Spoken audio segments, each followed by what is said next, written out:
Amis internautes, n'oubliez pas de liker, de vous abonner et de cliquer sur la note de notification pour ne rien rater.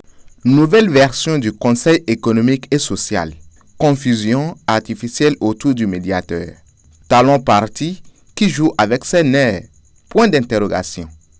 Qu'il nous souvienne que l'Assemblée nationale du Bénin a procédé à une modification majeure de la loi numéro 2009-22 du 3 janvier 2014 portant institution du médiateur de la République.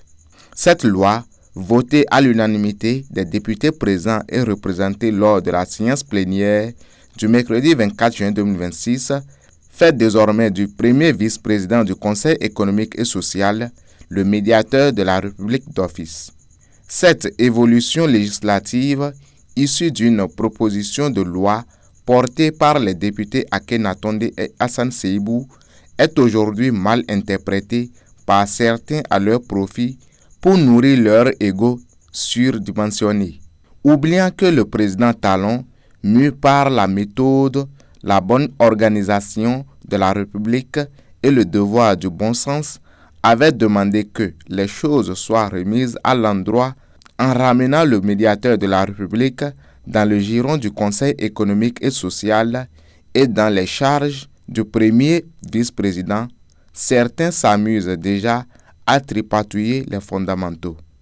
Dans le secret des autorités au sommet, c'est sûrement Conrad Gbagidi qui sera le nouveau vice-président de la nouvelle version du Conseil économique et social.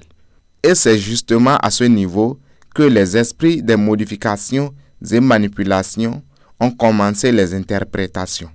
On veut faire croire maintenant en une indépendance totale du médiateur vis-à-vis du CES avec un amalgame de sceaux que le médiateur restera indépendant du CES tout en gardant sa place de vice-président de la même institution. En somme, une manière à peine voilée de procéder à l'inhumation de l'esprit rassembleur de talents. N'étant plus au pouvoir, il reviendra maintenant au président Romuald Wadagni, à Joseph Djogbenou et à Abdoulaye Bio-Tchane de veiller à ce que la loi soit respectée dans sa totalité, sans fioriture, pour permettre à l'ego de certains de s'habiller en or pour rester collés à la nostalgie de la présidence d'une institution. Car si cette tricherie s'avérait, ce serait un coup de poignard porté droit dans le cœur du président Talon. Il est encore vivant et point n'est besoin de l'enterrer vivant. Aboubakar Takou.